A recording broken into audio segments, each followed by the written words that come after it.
Hey, what's going on out there? NFL fans, Atlanta Falcons fans. It's your boy Antoine Smitty Sports Machine. Y'all know how I get down, man. Y'all know how I do it. Press that subscribe button. Also, press that notification bell to get my videos. As soon as I drop them, press that like button, man, to help me get my recommendations up. To get my video through the YouTube universe, as I always tell y'all, man, y'all know what time it is. Time to have some fun. Topic came up over the way. It's still the weekend, but topic came up and I saw it the other day. And it had me thinking. Justin Jefferson trade, and I talked about this a little bit after Kirk Cousins got traded. So I'm gonna give y'all my reaction to the bloggingdirty.com article that came up, and my boy Chris gonna share it with me. And trust me when I tell you, I like to push the envelope, man, because sometimes pushing the envelope can bring joy to some people. And I'm gonna tell y'all called me crazy when I did the Kirk Cousins article last year at the trade deadline. But guess what? This offseason we end up getting him anyway. So it didn't seem too far-fetched or too crazy as well. And that's why I put mine on wax. Because if I said it's on wax and it comes true, y'all can't say I didn't see it, or y'all can't say I told a lie. But Chris, man, before we get started with this thing, man, tell the people what's up.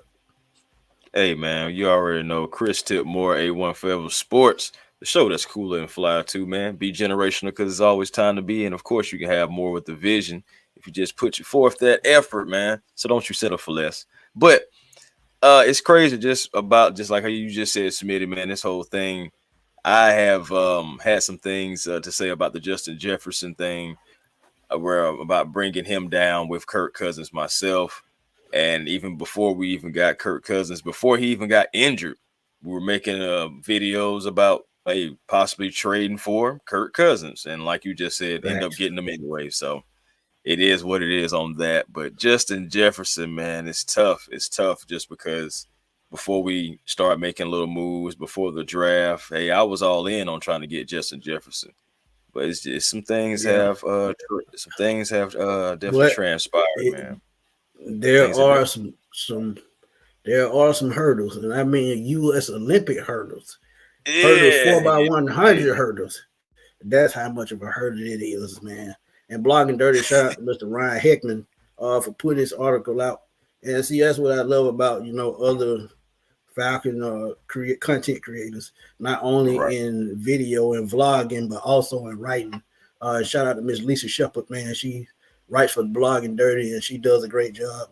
And she always supports the 95 North crew. So shout out to Miss Lisa Shepard. But grading the Vikings trade that would reunite Justin Jefferson and Kirk Cousins was the topic. And we're going to go through the article and give you our quick thoughts. We're going to look at the trade. We're going to look at the grade of the trade. And we're going to wrap it up. But we're not going to take all y'all time, man. We're just going to have a little fun right quick. But it says the offseason has been headlined by the quarterback position for the Atlanta Falcons, and for obvious reasons. Kirk Cousins, $180 million deal to garner some attention, but followed up by Michael Penix with an 8th overall pick in the 2024 draft, took national attention to a whole new level. And absolutely it should have, because if you look at what the Falcons had at quarterback the last 3 years, it's been boo-boo on the stick. And there's no better way to put that, because they've been inconsistent. They couldn't hit a moving target. I mean, couldn't read defenses at some point. They just couldn't get the playmakers to football. And with all the talent they acquired, whether it's the draft and free agency, just couldn't put it together on offense. So Arthur Smith had to go, thus bring in Kirk Cousins. And if y'all remember, I put out a video directly after the Kirk Cousins signing and said something about Justin Jefferson. But we'll get into that in 1 second. But tell me what you think about this first clip about handling the quarterback position by signing Kirk Cousins and drafting Michael Penix. Oh, well, man, you already know I was on board. After my initial reaction and my wheels had to start back turning, I completely understood what we were doing. I have no gripe with the Kirk Cousins, Michael Penix thing. I feel like we haven't had 37 interceptions, y'all. That's all I'm saying, since, including Matt Ryan's final season in Atlanta. You got to do better than that. So I don't blame the Atlanta Falcons for doubling up at a quarterback position, the most important position in football, man. So we have that position hopefully locked up for at least the next 10 to 15 years with the acquisition of Kirk Cousins and, of course, drafting Michael Penix Jr. Right. And then when it's time to pay Penix, trust me, you'll have the money because the salary cap will have went up 5 times since then. And he still probably won't be making $50 million a year. Just think about it. Right. But if he does have to make more than that, we will have the money at that time. But it says while Cousins came into a great situation for his short-term future, Falcon obviously looking forward to adding talent regardless of position.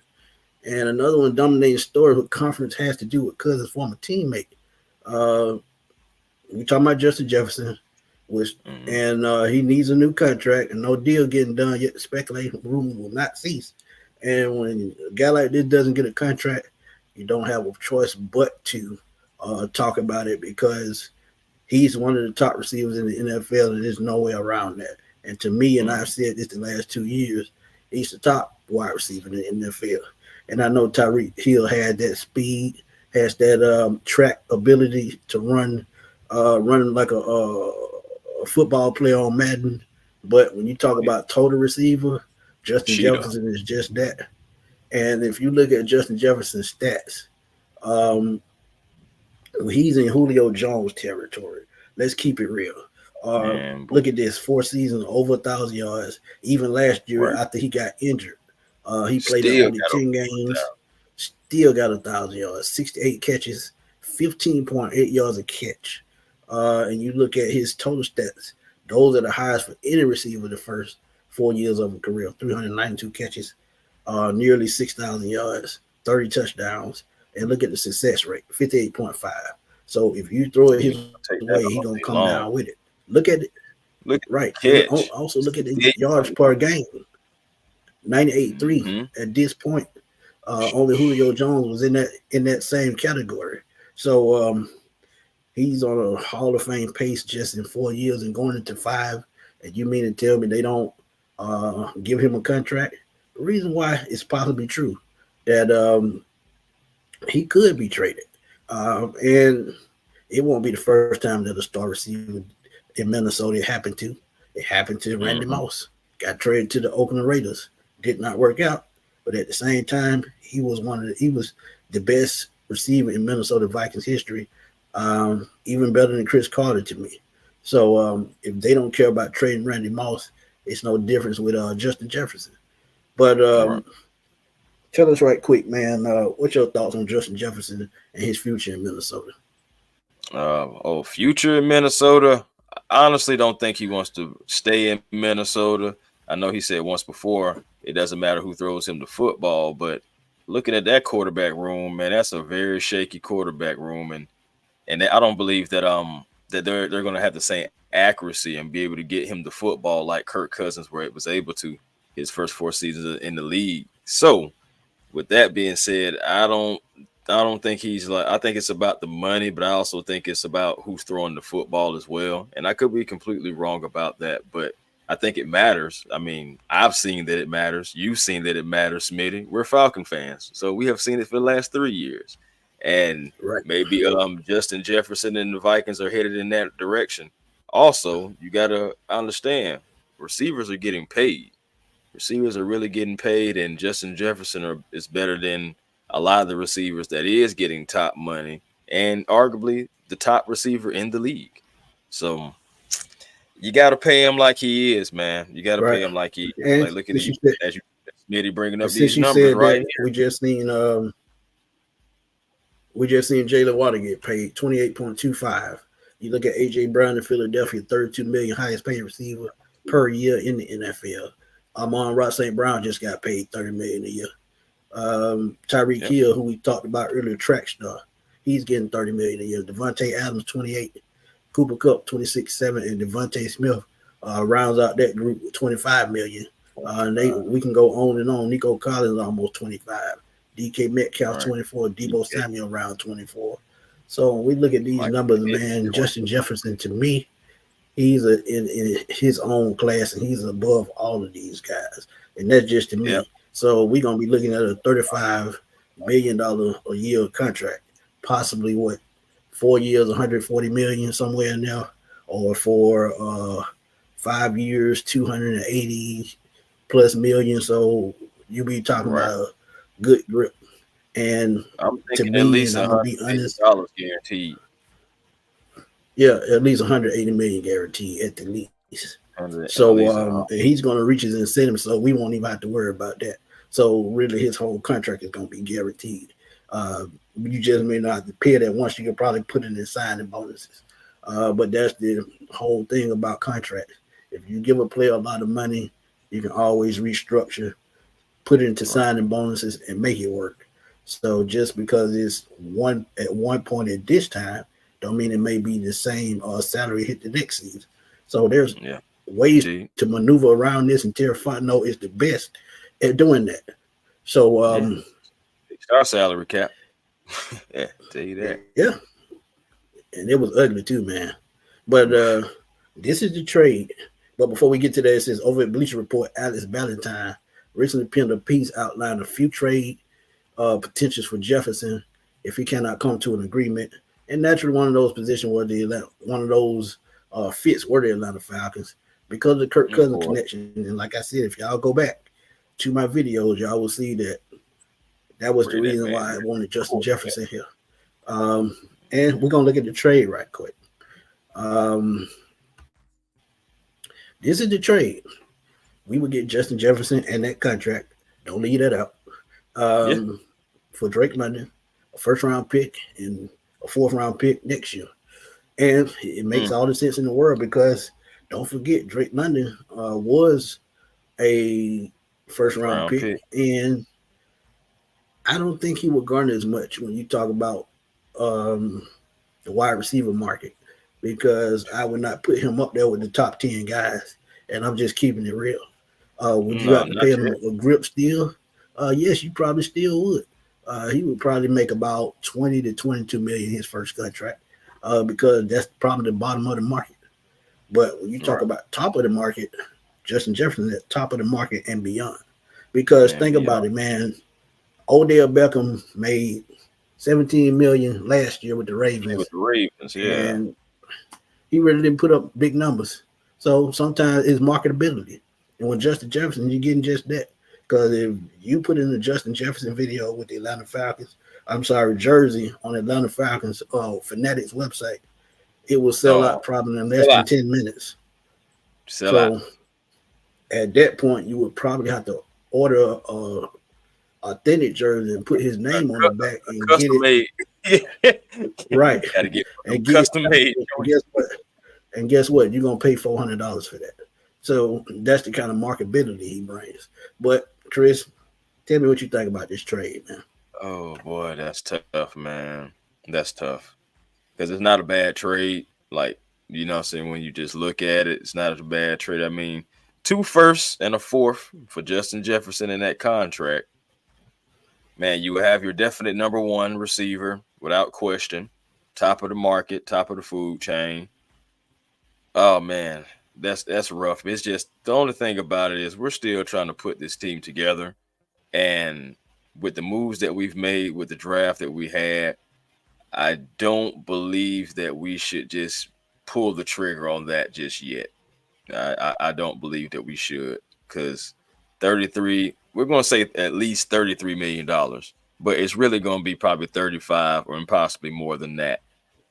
For Justin Jefferson, is he worth it? I'm not saying he's I not. cap it at 35 because that'll be yeah. I cap it at 35 though because that'll be Right. 3 million over the highest paid, which Yeah, is AJ Brown. So yeah, I go for right, 35. But like right, I and it said, could be that. man, you resetting the It market. could be. Yeah, go ahead. He's definitely going to reset the market regardless. I mean, he's deserved that. Just his numbers, just like you just showed, it's just explained that. So he's definitely worth the money. It's just, do the Falcons do it? I don't think they should, just because of having to pay Justin Jefferson all that money. I don't. It's like Matt Ryan and Julio all over again. I've seen this movie before, and I'm not just ready to go back down that road Yeah. just yet.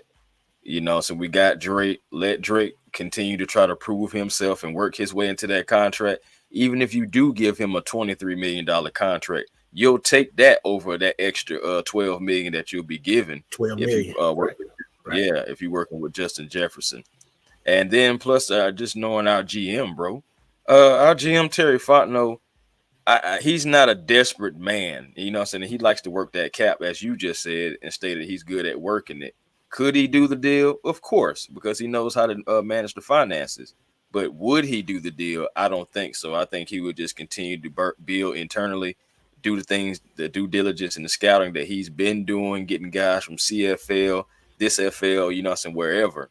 And he can go back up in the top 10 in the draft too, to do the same thing with the same amount of picks. So with this same trade, he can go next year, trade Drake London, go get him a trade the first round pick next year, and Drake London in the fourth, and he can possibly move in the top 15 and still get a top receiver in the draft. So that's the way he would probably build internally. But however, I will say this. If you do get a Justin Jefferson, that puts you one step closer to being a Super Bowl. Exactly what they just said in the topic of this trade. It does put you within reach of a Super Bowl, and that is absolute fact. Especially it's definitely better than London. So it's just like you have, and then you have that chemistry there already as well. It's something that is very underrated in sports, and chemistry goes a long way. You have Justin Jefferson coming back to Kirk Cousins, and that's going to be a safety blanket for Kirk Cousins as well. That number one receiver, it'll make the game easier for really everybody, including Kyle Pitts, who's returning off of that injury, in his second year off that injury, this is where he should make his money right here this season. And if you had Justin Jefferson, it would make it easier for him, but I don't think you do it. I think Drake London is ready to prove himself that he is a number one, because there's questions in Atlanta about, is he a true number one? I know I've questioned it. You've questioned it, so I think we still let him prove himself. You don't do this deal. Because we're not desperate. I'm going to keep it honest with you. As we talked about on the show before, you have to think about that Los Angeles Rams complex, what Raheem Morris is trying to follow. You remember they went out and got Von Miller. They went out and got Matthew Stafford to go along with Cooper Kupp. They had Von Miller with Aaron Donald, so it could be that same type thing. Put another offensive player around Kyle Pitts, and just like you said, it could open up everything. They would offset each other, and it would help Zach Robinson grow into being an elite play caller in the NFL. So it's always that may come down to how bad Arthur Blank wants to win. Then, like, how bad do you really want to win, Arthur? Facts. I feel like we can speculate about Raheem and about Terry, but that right there, I feel like the ultimate decision would come like, well, what do you want to do, Mr. Blank? And if Arthur Blank wants to win that bad and say, hey, I need that piece to this offense, to this team. Okay, if that's what we got to do, then let's just go ahead and do it. Then that's the only way I see it really happening. I don't think if it's left up to Terry, he does it, because I don't think he feels him being the head and the GM.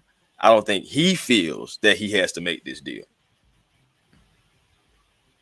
Just following the pattern. But just follow the pattern. Yeah, that's true. But let's finish this thing off, man, right quick.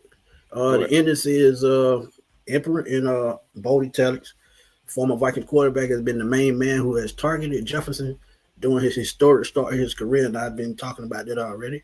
It's been mutually beneficial relationship too, because Cousins had his best record as a starter, 13-4 in 2022, when Jefferson was the offensive player of the year with 128 catches, 1,809 yards, and 8 touchdowns. And like I told y'all, he led the league in both of those, receptions and yards, nearly 2,000. And with an offense like this, he possibly could get closer to 2,000 because you have, like I said, you have to offset the talent with not only Kyle Pitts and Drake London, but think about Bijan Robinson, who was a threat at the backfield as a runner and receiver. So you have all these weapons as one in a wide open West Coast offense. like the 49ers used to run back in the day with Jerry Rice, John Taylor, Roger Craig, and those guys. Falcons can be just that dominant. But it says Falcon fans like Drake London, and I agree with that. And with Cousin under center, he has the potential to become one of the top wideouts in the league. And you alluded to that earlier. And quickly, however, possibility adding arguably the best non-quarterback in the game would be too great to pass up. Totally agree with that. But as you said, Terry Fontenot knows how to spend money and probably would not jump at it right away unless Arthur Blank sees it as a means to winning him a Super Bowl. But it says if somehow the Vikings were listening to offer to Jefferson, this would be a no-brainer for Atlanta. And Jefferson is in a league of his own. By comparison, bringing him back together with Cousins would take the Falcons roster a giant step closer to winning the Super Bowl, period. So, that's man, absolutely correct. And the grade that the trade was, so that was the grade, that was the trade, and there you have it. And but how can you not give it an A? We're talking about Justin. Yeah.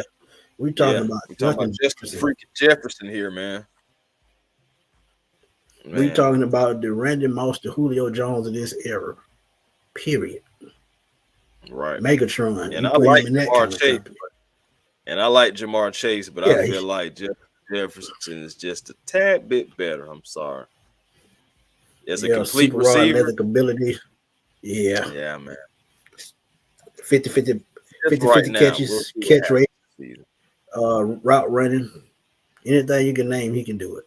So I agree. It would bring the Falcons a step closer to a Super Bowl run and giving them one more weapon won't hurt. But anything you got to say before we get out of here? Again, man, I love the trade idea. I love the idea. Shoot, for real, I'm all in for like top receivers, especially when they can come in and help your team. But let's just say this too, Smitty. We've seen a lot of top receivers never, get to the big dance. So it's not always a top receiver is what you need. Sometimes you need to have those guys who can be, a very, very good receiver and have a collection of other receivers around to go get a championship. You don't always need that true number one, that true guy that's going to eat up your cap like that. So we'll see what happens, though. But man, I appreciate you for having me on for that my rebuttal to that, right quick, is I think the Falcons had a perfect coaching staff in place. Because we've talked brother. We've talked about all the quarterback coaches on the list to make on the team to make sure the quarterback does what he needs to do. Us not having a quarterback coach last year, it killed us. So now that we have staff in place for the quarterback position and the weapons that we have, with Raheem Morris, Zach Robinson, Jerry Gray, Jimmy Lake, we just have everything in place coaching staff wise, I feel. And to be honest, that's what you need more than anything. Yeah. So you got the right coaching in place. Can this be a Super Bowl team? Yeah. Can this be a Super Bowl team with Justin Jefferson? Hell yeah. No doubt about it. But we'll just wait to see. But this was a great piece by Ryan Hickman, man, from Blogging Dirty. I definitely agree with the grade, and I'm glad he put it out there because I thought I was going to be out there on Gilligan's Island by myself. But somebody else stepped up to the plate. Somebody stepped up to the plate and did a video on it. I'm in an article on it, and I had to do a reaction video because I actually agree with everything he said.